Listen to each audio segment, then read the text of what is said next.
ഇന്നത്തെ നമ്മുടെ ഈ ചർച്ചയിലേക്ക് എല്ലാവർക്കും സ്വാഗതം. ഈ ചർച്ച തുടങ്ങുന്നതിന് മുൻപ് നിങ്ങൾ ഈ ചാനൽ ലൈക്ക് ചെയ്യാനും ഷെയർ ചെയ്യാനും സബ്സ്ക്രൈബ് ചെയ്യാനും മറക്കരുത്. നിങ്ങളുടെ പിന്തുണ ഞങ്ങൾക്ക് വളരെ പ്രധാനപ്പെട്ടതാണ്. അപ്പോൾ ശരി, നമുക്ക് വിഷയത്തിലേക്ക് കടക്കാം. എന്റെ പ്രിയ കൂട്ടുകാരൻ, സുന്നത്ത് ജമാഅത്തിന്റെ കാര്യങ്ങളിൽ അൽഹംദുലില്ലാഹ് സജീവമായി അവിടുത്തെ സമയങ്ങൾ ദീനിന് വേണ്ടി ചെലവഴിക്കുന്ന ഒരു വ്യക്തിത്വമാണ്. അതുകൊണ്ട് എന്റെ പ്രിയപ്പെട്ട മുഅ്മിനീങ്ങളോട് മുഅ്മിനാത്തുകളോട് ഓർമ്മപ്പെടുത്തുന്നു, നമ്മളാൽ കഴിയുന്ന ഒരു ചെറിയ സഹായം അക്കൗണ്ടിലേക്ക് നിങ്ങൾ എത്തിച്ചു കൊടുക്കണം. നിങ്ങൾ നൽകുന്ന സ്വാലിഹായ സ്വതക്ക അള്ളാഹു നാളെ ദുനിയാവിലും ആഖിറത്തിലും വലിയ ഫലമുള്ള സ്വതക്കയായി അള്ളാഹു കബൂൽ ചെയ്യട്ടെ.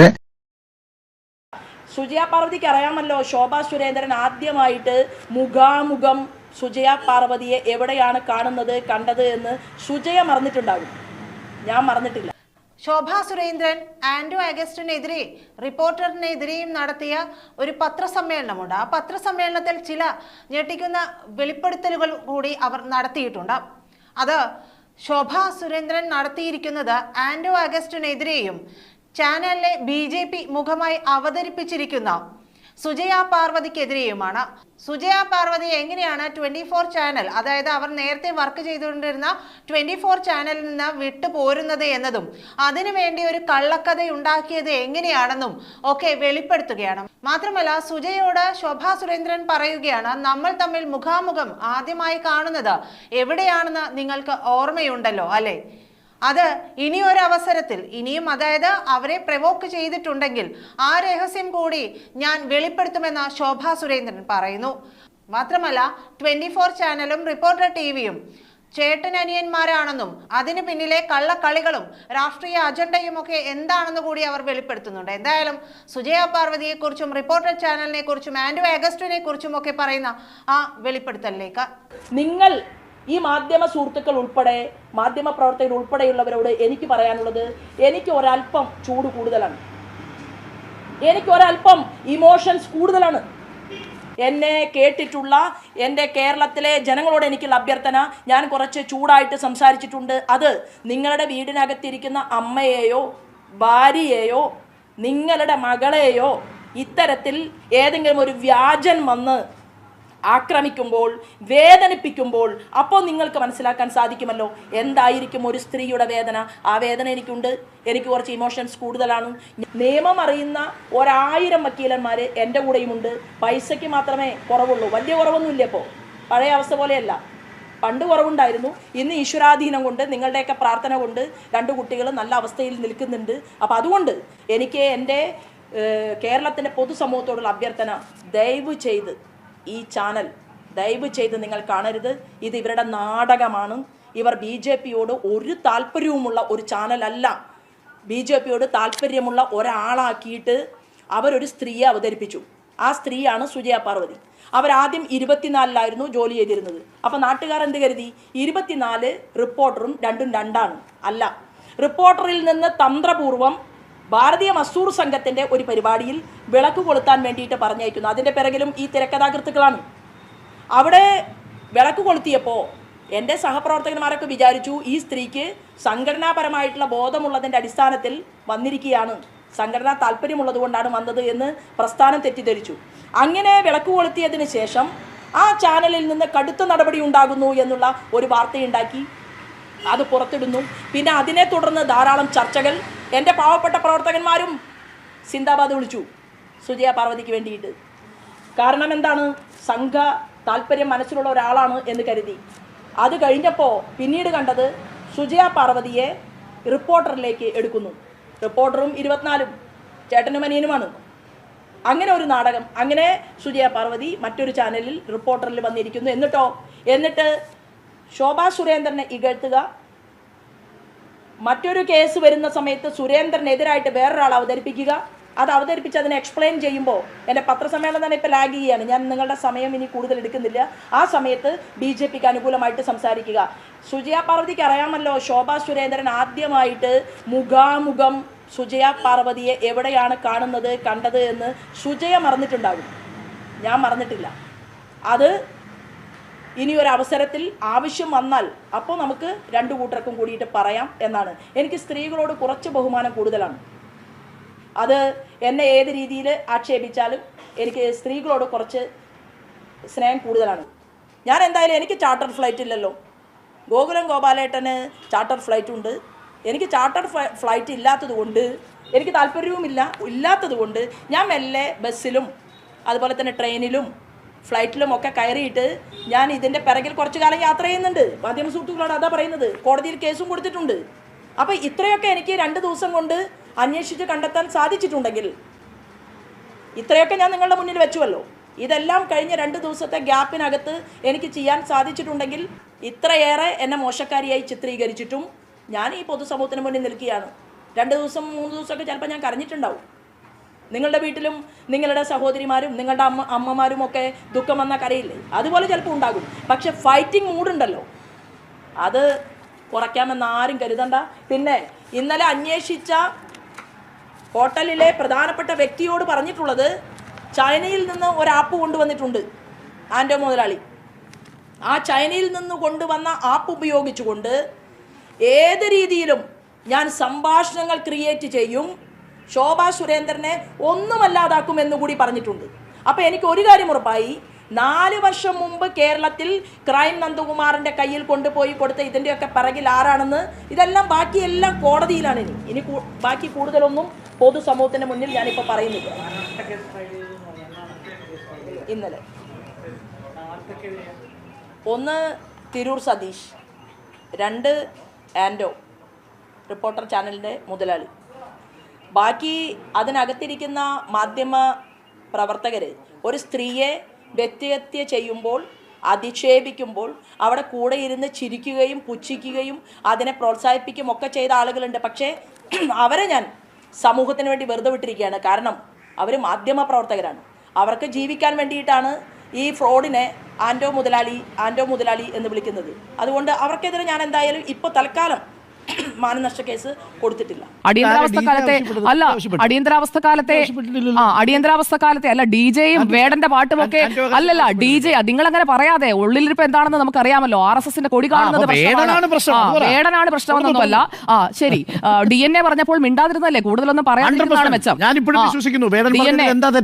അതെ അല്ല, താങ്കൾ എന്റെ സമയം കൂടി എടുക്കണ്ട, എന്റെ സമയം കൂടി എടുക്കണ്ട.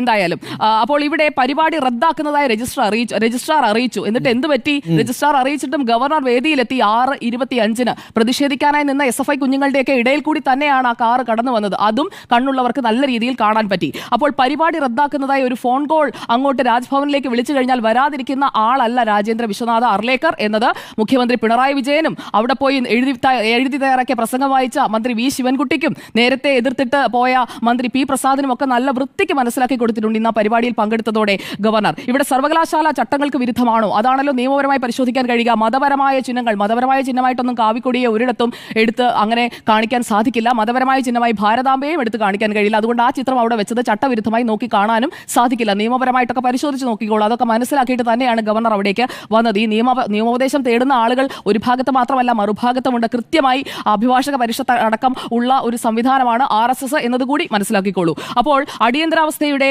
വാർഷിക ദിനത്തിൽ സർവകലാശാലകൾ ഭരണഘടനാ ഹത്യാ ദിനമായി ആചരിക്കണമെന്ന് ഇതേ ഗവർണർ വൈസ് ചാൻസലർമാർക്ക് കത്തയച്ചിട്ടുണ്ട്.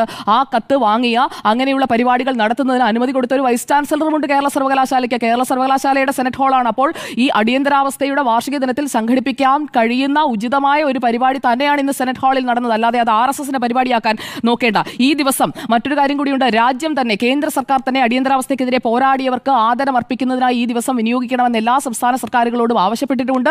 അങ്ങനെ പ്രഖ്യാപിച്ചിട്ടുമുണ്ട്. കഴിഞ്ഞ വർഷം 2024 അത് ഒഫീഷ്യൽ ഓർഡറായും ഇറങ്ങിയിട്ടുണ്ട്. അപ്പോൾ സർക്കാരിനും ഈ പരിപാടിയെ തള്ളിക്കളയാൻ കഴിയില്ല. കാരണം ഒരു സ്വകാര്യ സംഘടനയാണ് ഈ പരിപാടി സംഘടിപ്പിച്ചത്, ശ്രീപത്മനാഭ സേവാ സമിതിയാണ് എന്ന് കരുതി ആ പരിപാടിയുടെ ഉള്ളടക്കം കൂടി നോക്കി മാത്രമേ അതിനെ എതിർക്കാനോ അല്ലെങ്കിൽ അത് നടത്താൻ പറ്റില്ല എന്ന് പറയാനോ സാധിക്കുകയുള്ളൂ. അതാണ് അവിടുത്തെ വസ്തുത എന്ന് പറയുന്നത്. ഗവർണർ ഇന്ന് വന്നിട്ട് പറഞ്ഞത് എന്താണ്? ഗവർണർ ഇന്ന് വന്നിട്ട് മുഖ്യമന്ത്രി പിണറായി വിജയനെതിരെ സംസാരിക്കുകയല്ല ചെയ്തത്. മന്ത്രി വി ശിവൻകുട്ടി പറഞ്ഞതുപോലെ ഗോഗോ വിളിച്ചിട്ട് പോവുകയല്ല ചെയ്തത്. ഗവർണർ അവിടെ വന്നിട്ട് വൃത്തിയായി സംസാരിച്ചു. അടിയന്തരാവസ്ഥ ജനാധിപത്യത്തിലെ കറുത്ത അധ്യായമാണ്.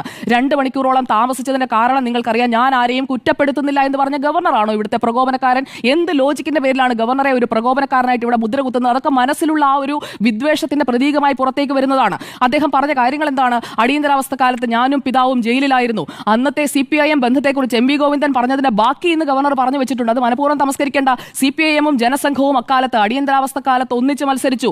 അടിയന്തരാവസ്ഥയെ നേരിടാൻ CPIM-ഉം RSS-ഉം ഒന്നിച്ചു നിന്നു. ഒരു വെള്ളവും ചേർത്തിട്ടില്ല. കൃത്യമായിട്ട് തന്നെയാണ് ഗവർണർ പറഞ്ഞിരിക്കുന്നത്. CPIM-ഉം RSS-ഉം ഒന്നിച്ചു നിന്നു. CPIM പ്രവർത്തകരെയും ക്രൂരമായി വേട്ടയാടി. മുഖ്യമന്ത്രി പിണറായി വിജയനും അടിയന്തരാവസ്ഥയുടെ ഇരയാണ് എന്നാണ് പറഞ്ഞത്. അല്ലാതെ RSS ഒരിക്കലും CPIM-ന്റെ ചെയ്ത കാര്യങ്ങൾ അല്ലെങ്കിൽ CPIM ചെയ്ത നല്ല കാര്യങ്ങളെ കുറച്ച് കാണുന്ന ഒരു സംഘടനയൊന്നുമല്ല. ആ രാഷ്ട്രീയ സ്വയംസേവക സംഘത്തിന് കൃത്യമായിട്ട് അംഗീകരിച്ച് തന്നെ മുന്നോട്ട് പോകാൻ സാധിക്കുകയും ചെയ്യും. അങ്ങനെ മുഖ്യമന്ത്രി പിണറായി വിജയൻ അടിയന്തരാവസ്ഥയുടെ ആ വേദന അനുഭവിച്ചുകൊണ്ട് അദ്ദേഹം എഴുതിയ ഒരു കത്തിന്റെ അടക്കം ദൃശ്യങ്ങൾ നമ്മൾ ഇന്ന് പുറത്തുവിട്ടല്ലോ. സാർ അവിടെ ഇരിക്കുക. സാറിന് സർട്ടിഫിക്കറ്റ് ഒന്നും തരുന്നില്ല. ഞാനിവിടെ പറഞ്ഞത് ഗവർണറുടെ കാര്യമാണ്. മുഖ്യമന്ത്രി പിണറായി വിജയനാണ് സർട്ടിഫിക്കറ്റ് കൊടുത്തത്. മുഖ്യമന്ത്രി പിണറായി വിജയൻ അടിയന്തരാവസ്ഥയുടെ ഇരയല്ല. മുഖ്യമന്ത്രി ചരിത്രം മനസ്സിലാക്കിയിട്ട് തന്നെയാണ് സംസാരിച്ചത്. നിങ്ങൾ ഇപ്പോൾ കേട്ട് അവസാനിച്ചതിൽ നിന്നാണ് പിന്നെ അങ്ങോട്ട് അടി തുടങ്ങുന്നത്. എന്നാൽ ഈ അടി ഒന്നും തന്നെ സോഷ്യൽ മീഡിയയിൽ ഇട്ടിട്ടില്ല. ജനതാ പാർട്ടിയുണ്ടെങ്കിൽ ജനസംഘമുണ്ടോ? അതൊക്കെ നിങ്ങൾ കൈവച്ചോ.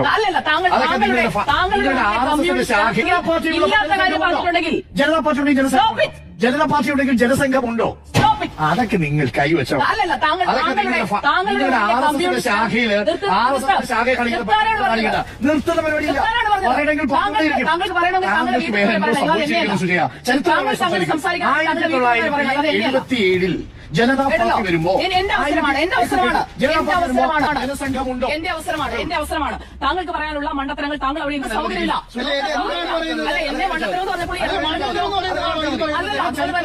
അതുപോലെ തന്നെയാണ് ജനസംഘത്തിലുണ്ടായിരുന്ന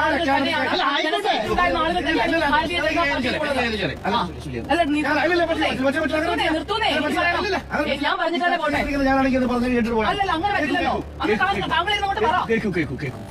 ഞാൻ അക്കാഡമിക് ആയിട്ടാണ് താങ്കളോട് ചരിത്രം എനിക്ക് കേൾക്കേണ്ടത് താങ്കളുടെ ഇവിടെ ഇരുന്ന് പറയണം. RSS-നെ നരേന്ദ്രമോദിയൊക്കെ വ്യക്തിപരമായ അധിക്ഷേപം നടത്തി. ഗവർണറെ പറയും, വ്യക്തിപരമല്ല, അതൊക്കെ രാഷ്ട്രീയമാണ്. പക്ഷേ വ്യക്തിപരമായ അധിക്ഷേപം സാധ്യതയല്ല. എന്തെങ്കിലും SFI കുഞ്ഞുങ്ങളാവുന്നു. സംഘടന നടത്തിയ പോരാട്ടത്തിന് ഏഴായിരത്തി വരില്ല കേരളത്തിൽ. നിങ്ങൾ ഏതെങ്കിലും തരത്തിലുള്ള സംഘടന നടത്തിയിട്ടുണ്ടെങ്കിൽ എന്ന് പറയാൻ പറ്റുമോ? ഒരു തെളിവ് പറയാം. 2 തെളിവ് മതി. അടിയന്തരാവസ്ഥ കാലത്തിന് ശേഷം താങ്കൾ ഒരു മണിക്കൂർ സംസാരിക്കുന്നേ. താങ്കൾ എന്താ ഈ സംസാരിക്കുന്നത്? താങ്കൾ പറഞ്ഞു കേൾക്കും.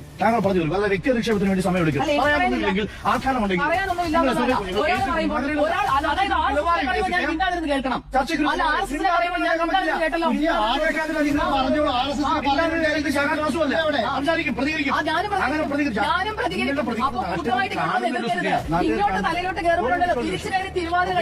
എനിക്ക് നിങ്ങളോട് വായിട്ട് അയക്കാൻ താല്പര്യമില്ല. എനിക്ക്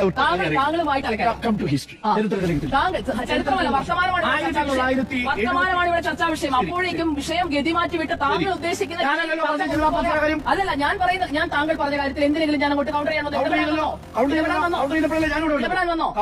ഞാൻ എന്റെ ഭാഗമാണ് സംസാരിച്ചത്.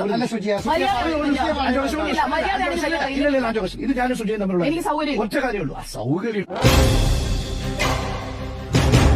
എന്തിനാണ് സുജയ പാർവതിയുടെ വർഗീയത ഇങ്ങനെ മറച്ചു പിടിക്കുന്നതെന്ന് ചിലരും, എന്തിനാണ് സുജയ പാർവതി അരുൺകുമാറിനെ തേച്ചൊട്ടിച്ച ദൃശ്യങ്ങൾ കാണിക്കാതിരിക്കുന്നതെന്ന് മറ്റു ചിലരും ചോദിക്കുന്നു.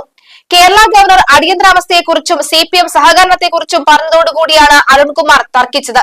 വിഷയത്തിൽ സുജയ സംസാരിക്കവേ അരുൺകുമാർ ഇടപെട്ട് സംസാരിക്കവെയാണ് തർക്കം മൂർച്ഛിച്ചത്. RSS-ഉമായി ചേർന്നാണ് CPM മത്സരിച്ചതും സഹകരിച്ചതും എന്നാണ് സുജയ വാദിച്ചത്. എന്നാൽ അങ്ങനെയല്ല, ചരിത്രമെന്നും ജനസംഘവുമായി ചേർന്നാണ് അവർ പ്രവർത്തിച്ചതെന്ന് അരുൺകുമാർ തർക്കിച്ചു. ഇതോടെ ആദ്യം ബഹുമാനത്തോടെ താൻ പറയാത്ത കാര്യം തന്നിലേക്ക് ചേർക്കേണ്ട എന്ന് പറഞ്ഞാണ് സുജയ രംഗത്ത് വന്നത്. എന്നാൽ അരുൺ വഴങ്ങാതെ വന്നതോടുകൂടി സുജയ പാർവതി ഡെസ്കിൽ കൈ ആഞ്ഞടിച്ചുകൊണ്ട് സ്റ്റോപ്പ് ഇറ്റ് എന്ന് അലറുകയായിരുന്നു. ഇതോടെ അതൊക്കെ നിങ്ങൾ കയ്യിൽ വെച്ചാൽ മതി എന്ന് അരുൺകുമാറും പറഞ്ഞു. RSS ശാഖയിൽ കാണിക്കുന്ന പരിപാടി ഇവിടെ കാണിക്കേണ്ടെന്നാണ് പറഞ്ഞത്.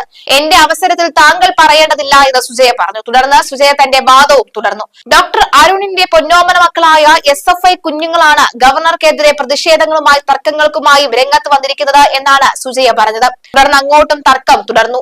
വ്യക്തിപരമായി അധിക്ഷേപം നടത്തരുത് എന്നും അരുൺകുമാർ പറഞ്ഞു. SFI നടത്തിയ പോരാട്ടത്തിന്റെ 7 അയലത്ത് വരില്ല RSS പോരാട്ടം എന്നാണ് അരുൺ വാദിച്ചത്. ചരിത്രത്തിലല്ല വർത്തമാനമാണ് ഇവിടെ സംസാര വിഷയമെന്ന് പറഞ്ഞ സുജയയും പറഞ്ഞു. തുടർന്ന് ഇരുവരും തമ്മിൽ വ്യക്തിപരമായ തർക്കമായിരുന്നു ചർച്ചയിൽ നിറഞ്ഞത്.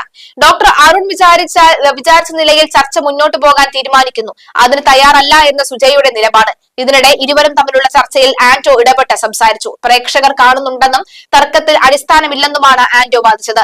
സെറ്റിട്ട ചർച്ചയാണ് എന്ന് പ്രേക്ഷകർ ധരിക്കുമെന്നും ആന്റോ പറയുന്നു. അതേസമയം ഇത്രയും സമയം ചർച്ചയിൽ പങ്കെടുത്ത ജിമ്മി ജെയിംസും സ്മൃതി പരുത്തിക്കാടും നിശബ്ദരായിരുന്നു. തർക്കം മൂർച്ഛിച്ചതിൽ ആന്റോ അഗസ്റ്റിൻ പ്രേക്ഷകരോട് ക്ഷമ പറയുകയും ചെയ്തു. അവർ തമ്മിലുള്ള തർക്കം അവർ തീർക്കട്ടെ എന്നായിരുന്നു ഇവരുടെ നിലപാട്. ഈ തമ്മിലടിയെക്കുറിച്ചും സോഷ്യൽ മീഡിയയിലും ചർച്ച ഉടലെടുത്തിട്ടുമുണ്ട്. മീറ്റ് ദ എഡിറ്റേഴ്സിലെ ചർച്ച ആസൂത്രിതമെന്നാണ് സോഷ്യൽ മീഡിയയിൽ ഉയർന്ന വിമർശനം. ഇത്തരം വാർത്തകളും വിശേഷങ്ങളും അറിയാൻ ഞങ്ങളുടെ ചാനൽ ഉടൻ തന്നെ സബ്സ്ക്രൈബ് ചെയ്യുക, ലൈക്ക് ചെയ്യുക, ഷെയർ ചെയ്യുക. ജനങ്ങളിലേക്ക് എത്തിക്കണമെന്ന് നിങ്ങൾ ആഗ്രഹിക്കുന്ന വാർത്തകളും വിശേഷങ്ങളും പ്രമുഖരുടെ പ്രഭാഷണങ്ങളും ഞങ്ങളുടെ വാട്സപ്പ് നമ്പറിലേക്ക് അയച്ചു തരിക. നന്മ വളരട്ടെ, തിന്മക്കെതിരെ നമുക്ക് ഒരുമിച്ച് നിൽക്കാം.